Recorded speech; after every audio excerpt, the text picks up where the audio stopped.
So when I was at work the other day and I went to go numb my brain from this weird sense of existential dread that grips me most of the time, as I so often do, I went to visit the WaniKani community page. Now, if you don't know what WaniKani is, it's great. It's a website / app that is used for memorizing kanji readings and meanings, and they also teach radicals using silly mnemonics. I don't want to go into too much detail because they're not paying me to make this video, but if you are a Japanese learner, I do suggest using the app on top of regular reading if you're interested in really solidifying your kanji reading skills. So as I was scrolling across the blog posts, I saw this blog post that just really struck a chord with me. Here's what the title says: Toxic Japanese / Kanji Learners. This should be interesting. Here's what it says. So I wanted to discuss the issue of encountering toxic Japanese / Kanji learners online. I've been consistently progressing forward with WaniKani since last January, and I can honestly say that I have improved greatly just by doing reviews passively almost every day. Although it is at sometimes annoying, I have learned more kanji than ever before, or with any other method. Nonetheless, in the communities online outside of WaniKani, I have encountered individuals that claim learning kanji, as in all the Joyo kanji and passing the JLPT N2, to be an absolute cakewalk. These people, who do seem to have a good command of the language, seem to imply that learning kanji is super easy, that they were able to do it over a short period of time, as in 3 to 6 months, and that anyone else who struggles to learn it within that time frame is inadequate and severely lacking in skill and intelligence. Now, I consider myself to be fairly competent and smart, but since I am a high school teacher, and it's a job that has a very intense workload, I consider it normal that my progression would be slower as I have other priorities in my day-to-day life. Yet, I feel demoralized by these people online who seemingly learned kanji so easily. It makes me feel negative towards foreign Japanese learners. Any thoughts on these toxic Japanese learners that suck the life and fun out of learning Japanese? I understand. So today I want to dig into this a little bit and talk about some of the toxic learners in the Japanese language learning community. And there can often be, I don't want to say measuring contests because I can't really say that. Let's just say these ego contests, right? It's like, who's better? Sometimes you will encounter these people, and in the post he talks about encountering these people online, but it is not limited to only online. So today I kind of want to get into this a little bit and talk about my personal experience dealing with some of this, and then also just some tips for people who are new to the game and help with navigating these kind of situations. So our friend who posted this blog post was kind of specifically talking about people who bragged about being able to learn kanji fast. But this isn't just about kanji really in the grand scheme of things. There's a lot of Japanese learners who will pretty much brag about anything, especially if you live here. Like when it comes to speaking too, a lot of people like to rub it in. I don't want to say a lot of people, but you do meet those people who just think they're the coolest thing since sliced bread because they have a good command of the language. And while I'm at it, let me just say too that I'm sure this isn't just a Japanese language learning issue. I'm sure this is an issue in other language learning communities, in other sports communities, art, music, you name it. People are people, and I'm sure this is an issue that exists in any area where there's insecure people, and that would be everywhere. So I think this is more of a issue that has to do with life in general and kind of humility and stuff like that. But I want to just go into some details about specifically my experience as a language learner, a Japanese language learner. I do think this is kind of more of an issue, I'd say, with foreigners who are living in Japan. And I can speak even just personally, from my own personal experience, there's been times when I've kind of dealt with this on both ends, feeling really really proud of myself and kind of getting a little cocky at times, and then being humbled. So I've kind of experienced both, and I'm going to talk about that a little more later. But I'm sure that this is an issue that a lot of people who live in Japan as foreigners will be able to relate to so much. And you know, as a Japanese language major, after graduating college, I came here, and yeah, I had a pretty good command of the language, especially compared to like most other ALTs.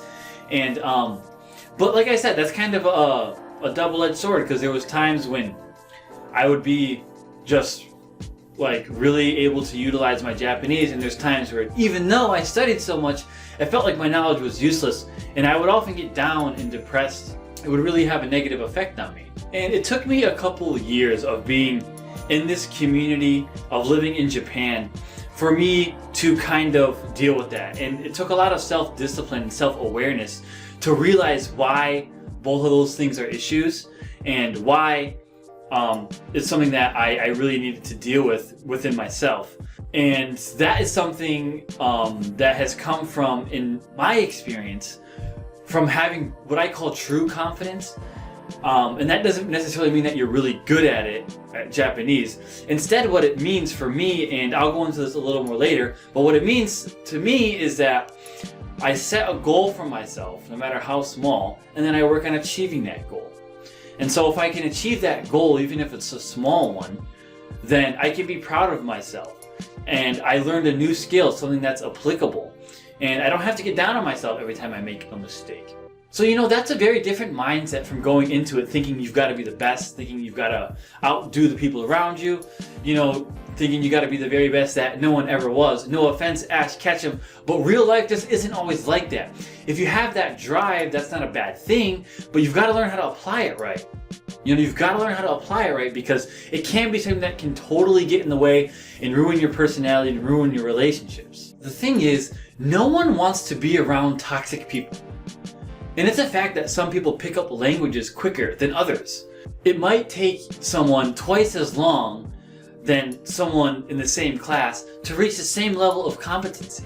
And that's okay. There's nothing wrong with that. The key is to avoid comparing yourself to other people and using those other people as the ultimate standard for yourself. Instead, I would suggest comparing yourself to who you were yesterday, rather than who someone else is today. That's going to be far better motivation for you. It's going to be a lot less emotionally draining, and it's going to help you socially. The only real competition is yourself. And still, I'm not going to sit here and trash competition. Competition definitely has its place. I'm a fan of competition. I just think it needs to be healthy competition. It can't be competition that validates us. It can't be competition that gives us our sense of worth. Instead, we already have to have those feelings, and then our competition and our drive to succeed are kind of like the icing on the cake. It's a marker to see how well we're doing and to encourage us to improve and stuff like that. So I'm not going to sit here and act like competition doesn't have its place. It definitely does. You know, I just think it's something that can't be the be-all end-all. Now, to go into a little more detail about my comments about what I call true confidence by knowing what your goal is.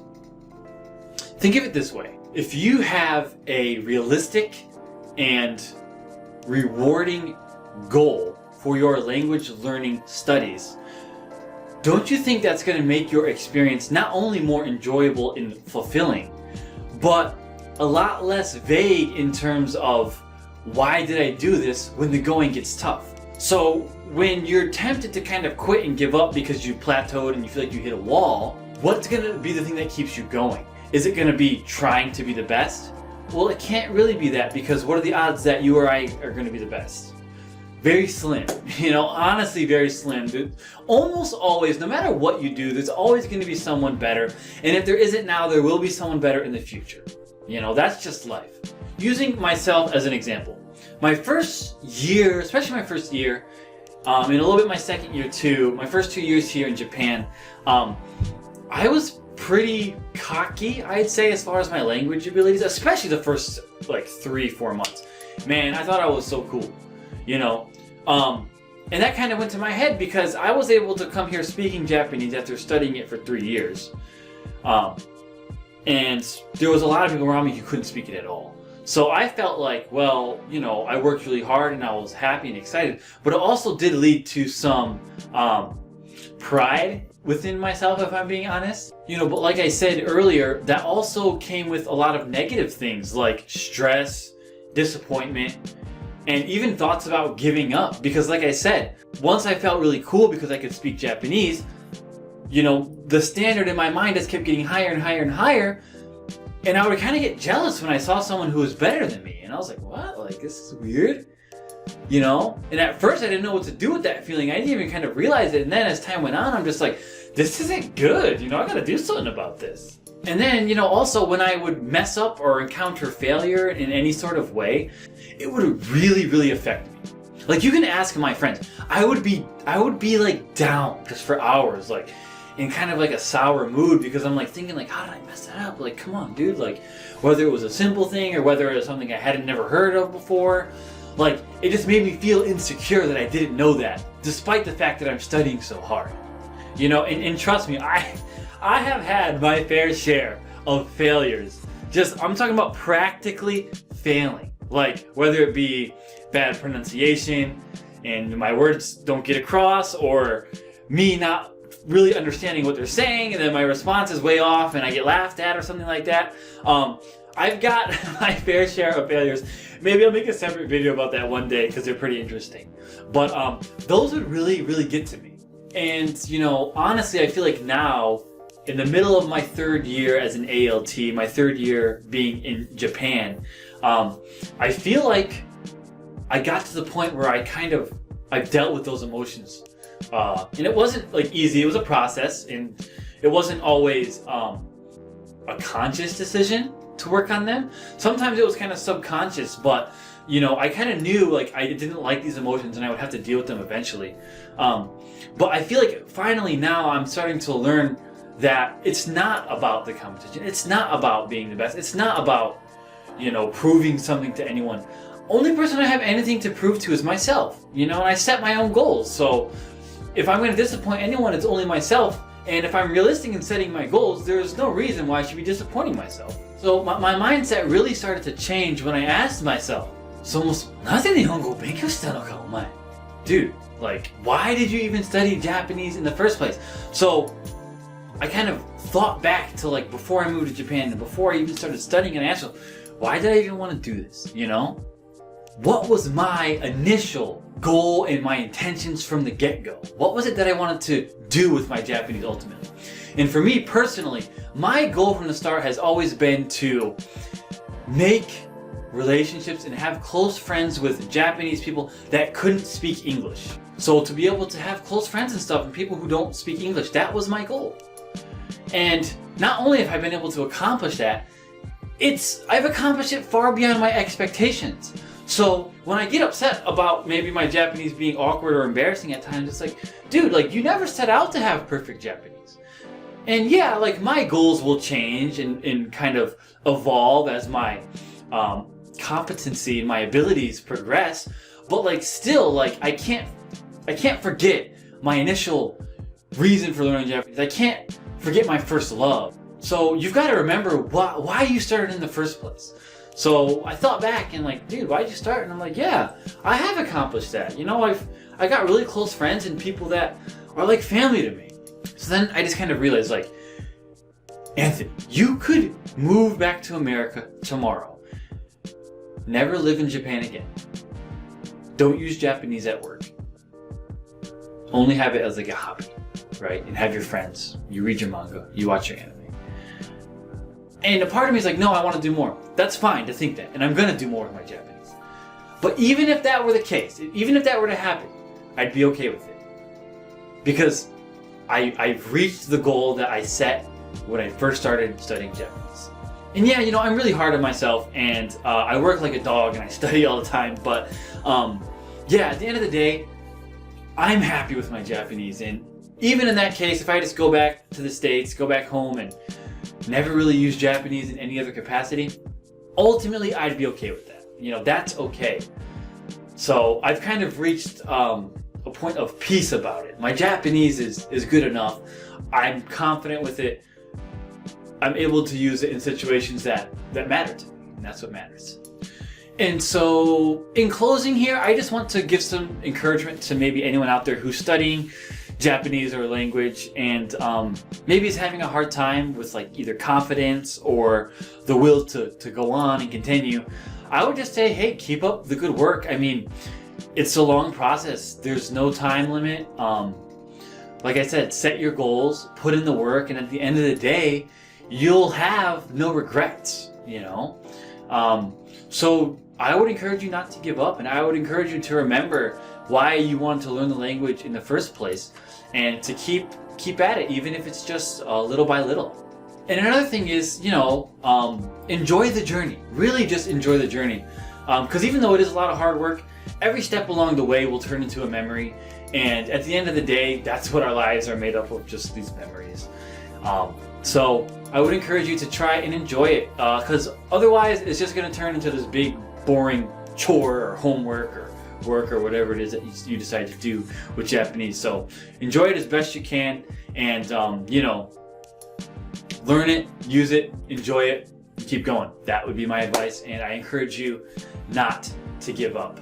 And so that's all for me today, guys. Thanks so much for watching the video. And if you're someone learning Japanese, don't be afraid to say hi in the comments down below, or check out some of my other videos. I definitely appreciate it. It means a lot. Don't forget to smash that like and subscribe button. I'll be putting out more content like this in the future, and I'd love to have you on board if you're down. So like I said, thanks again for watching, and I always love to hear from you guys. So yeah, I'll catch you guys later. Peace out.